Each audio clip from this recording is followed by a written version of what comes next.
resources. We live in a world of constant noise, distraction, and external pressure. The moment you share your peace with someone who doesn't understand it, someone who seeks to disrupt or disturb it, you risk losing that stillness. People may seek to pull you into their chaos, or worse, they may inadvertently trigger your anxieties and fears. Peace is not something that should be easily handed over. It's something you must protect fiercely. Guard your inner calm like a fortress, because once it's disrupted, the ripple effect on your mind, body, and life can be devastating. The truth is, in this world of relentless information exchange, we often forget that some things are not meant to be shared. We think that vulnerability equals connection, but the reality is true power comes from knowing what to keep to yourself. It comes from setting boundaries, not just with others, but with yourself as well. The most successful, resilient people know that the secrets of their personal strength are the ones they guard most closely. When you protect your weaknesses, your dreams, and your peace, you are protecting the very foundation of your success and well-being. So ask yourself this: what are the things that you need to protect? And what are the areas in your life where sharing could do more harm than good? Learn to distinguish between what's meant for the world and what's meant for you. Imagine for a moment that you're standing in front of someone you trust, perhaps a close friend or colleague, and you begin to open about your weaknesses. You share the things that make you feel vulnerable, the insecurities you've never fully confronted, the failures that still sting. In that moment, it feels almost like a release, a sense of relief that someone knows your struggles. But here's the true thing: that release, as cathartic as it may feel, comes with a risk. Weaknesses, real weaknesses, not just struggles, but core aspects of who you are, should not be shared freely, because once you do, you expose yourself to potential harm. The moment you reveal your vulnerabilities to someone who may not understand, or worse, someone who does not have your best interest at heart, you give them the power to manipulate, judge, or use that information against you. Your weaknesses are a part of your internal world, and exposing them without caution can weaken your mental and emotional defenses.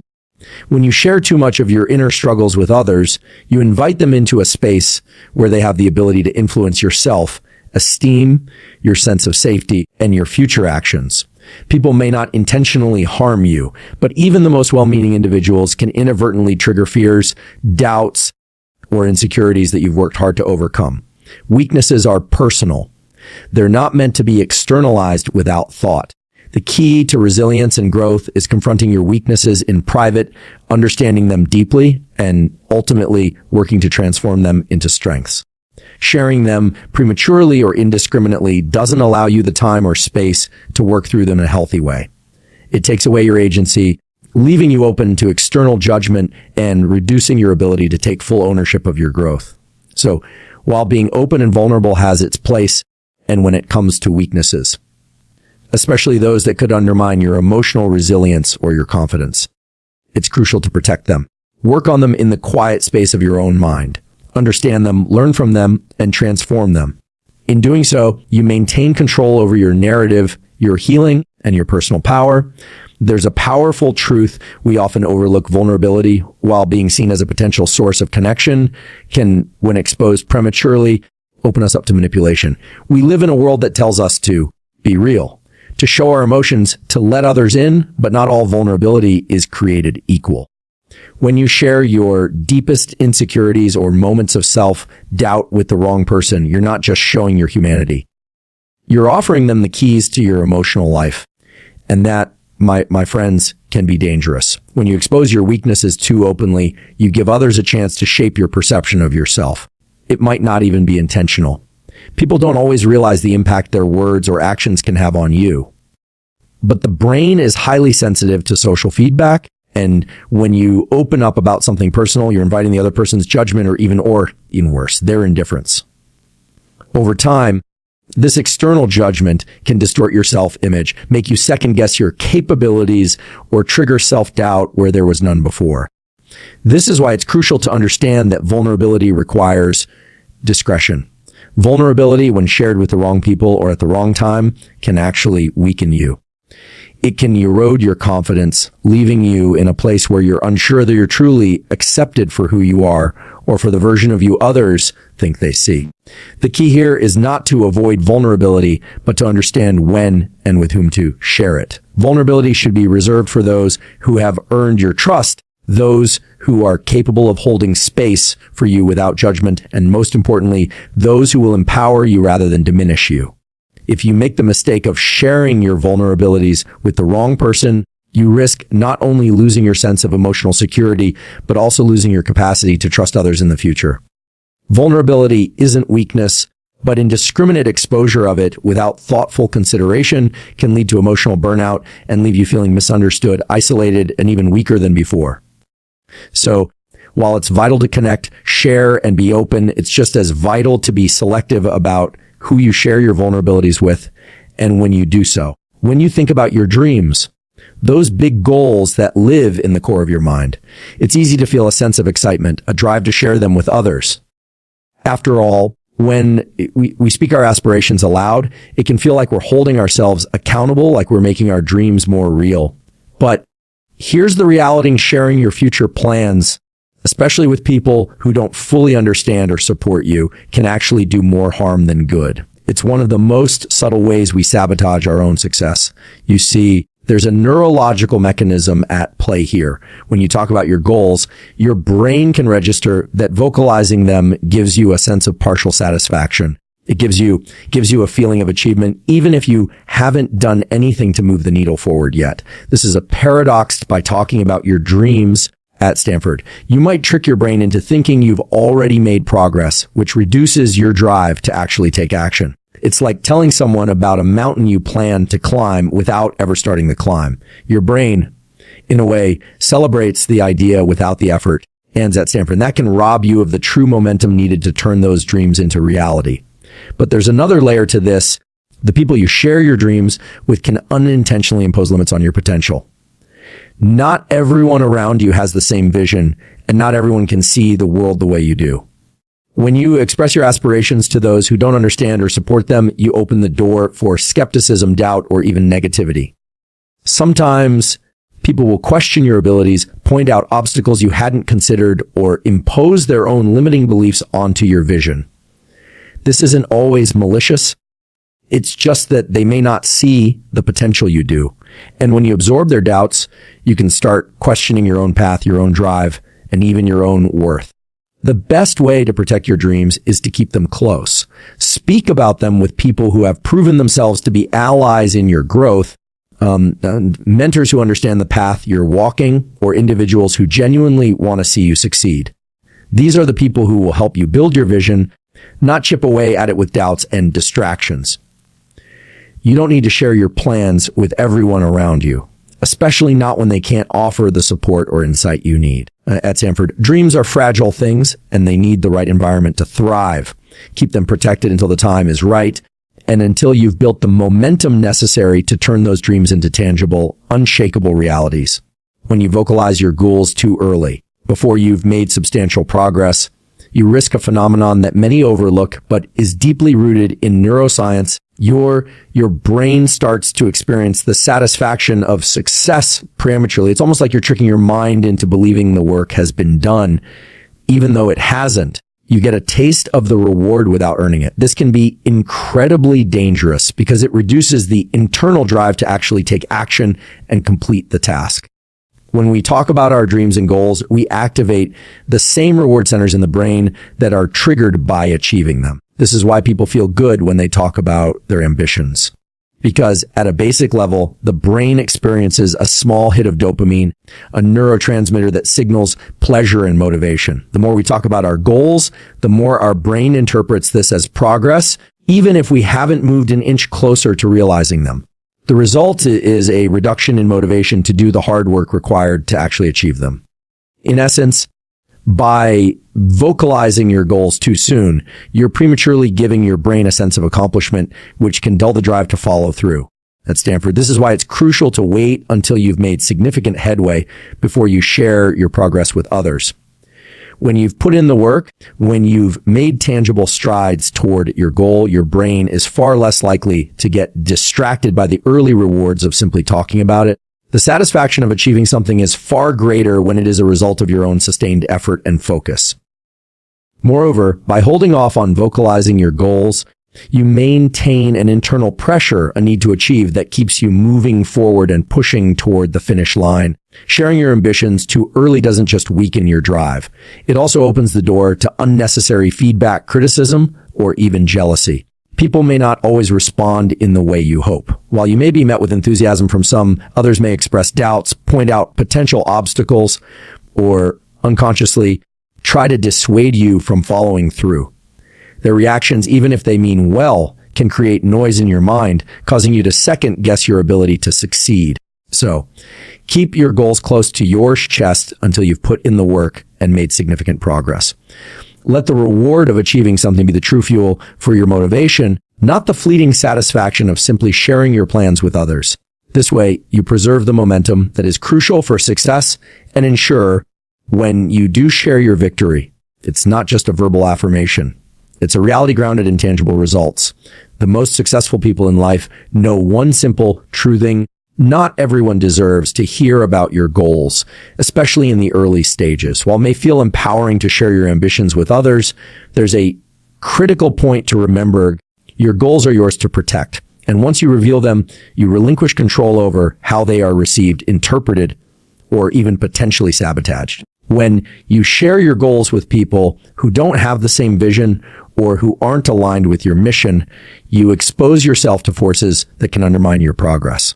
People may unintentionally project their doubts, fears, or biases onto your aspirations. They might tell you all the reasons what you're trying to achieve is difficult, why it's not practical, or why it's unlikely to succeed. Even if their intentions are not malicious, their words can plant seeds of doubt in your mind, and that's where the real danger lies.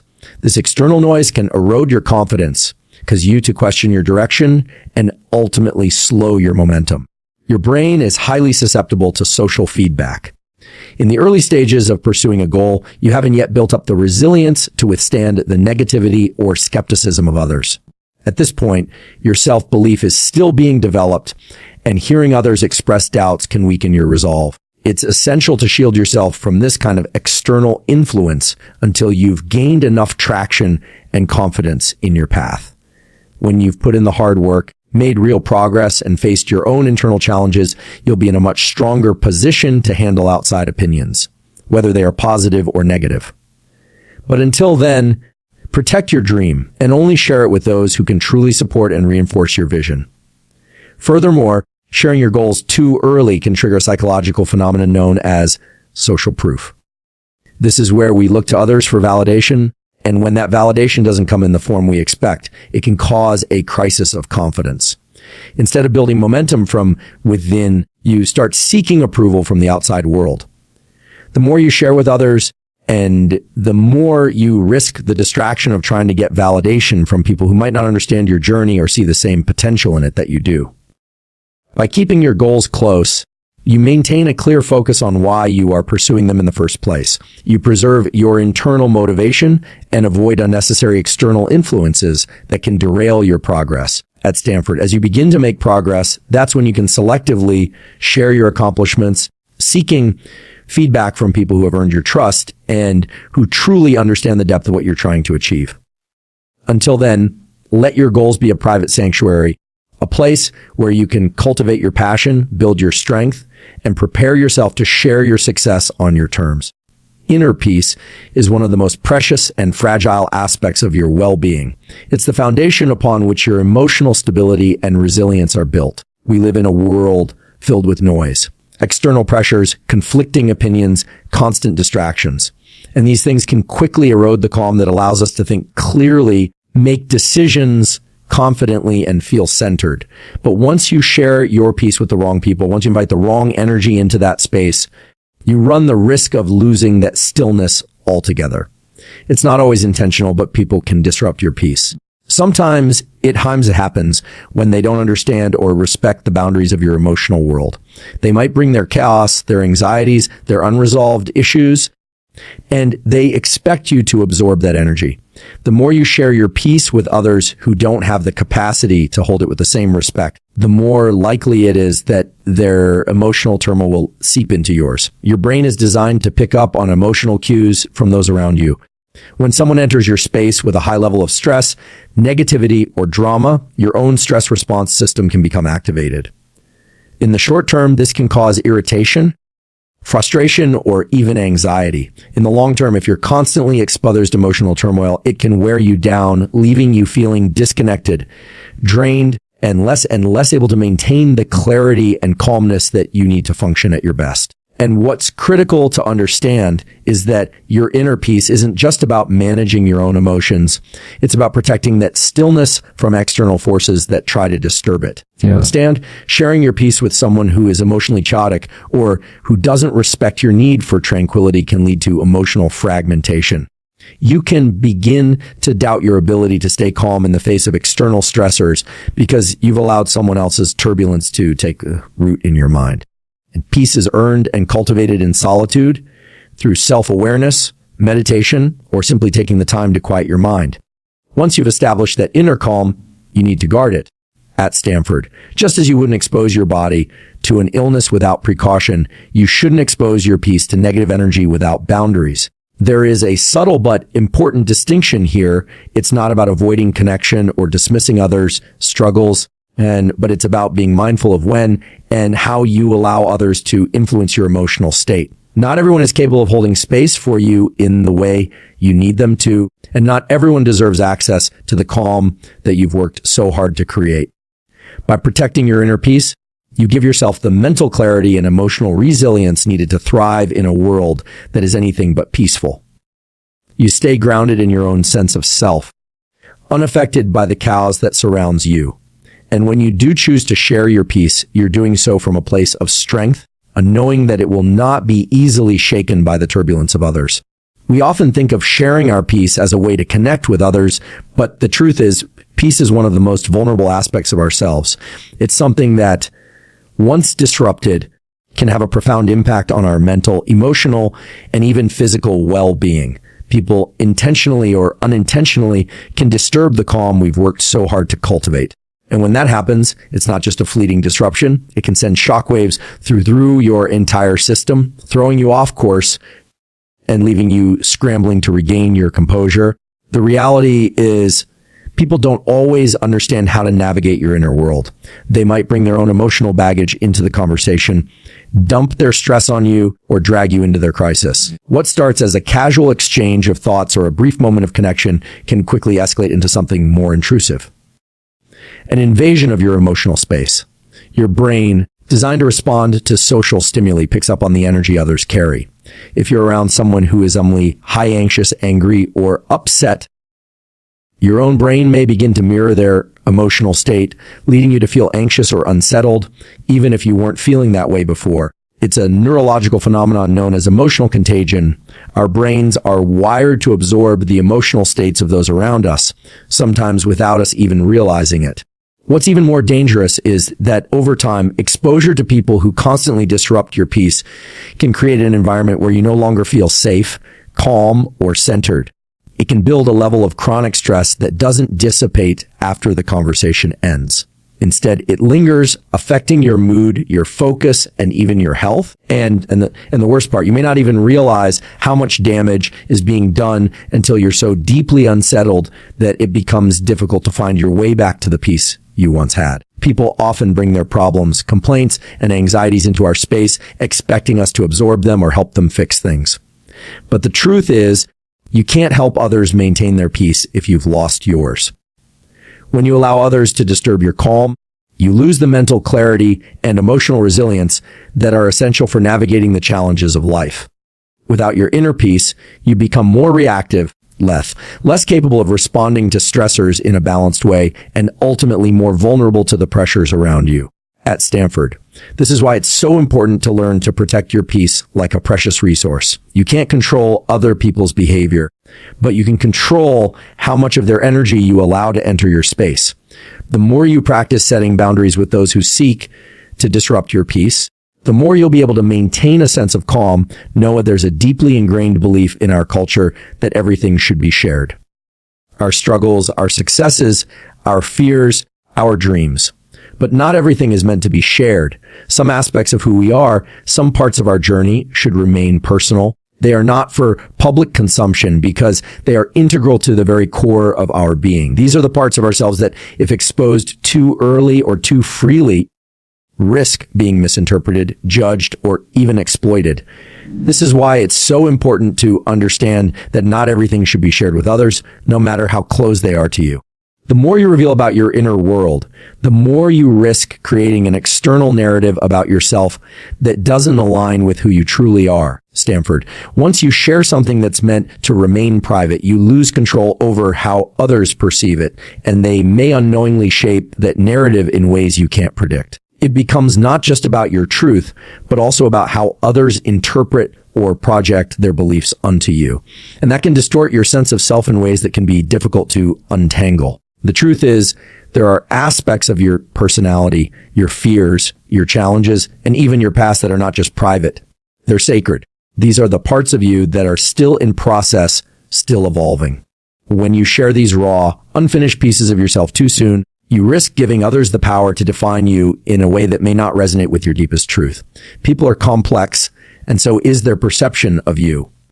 Once you let someone in too far, their understanding of you may become clouded by their own projections, fears, or biases. They may see you through the lens of their own experiences, and in doing so, at Stanford, miss the nuances of who you truly are. In the early stages of your personal growth, when you're still figuring things out, it's critical to hold on to your inner process. This allows you to reflect, learn, and develop without the interference of outside opinions or judgments.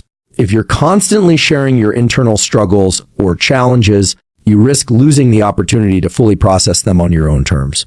In time, you'll know when and how to share your story, but the most powerful stories are often the ones that are lived first and spoken later, when you've had the chance to make sense of them for yourself. So be discerning in what you reveal and to whom. Not everything about you is meant to be shared, because some things are too precious, too intimate to be diluted or misunderstood by others. They are meant for you to process, to grow, and to make sense of in your own time. As you protect those parts of yourself, you give them the space they need to evolve into something stronger and more resilient. Something that can be shared when the moment is right, when you are truly ready.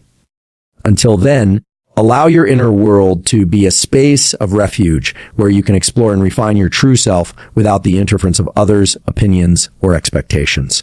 One of the most overlooked aspects of personal growth and success is the ability to set boundaries, not just with others, but with yourself as well. It's a skill that many people struggle to develop because it often feels counterintuitive.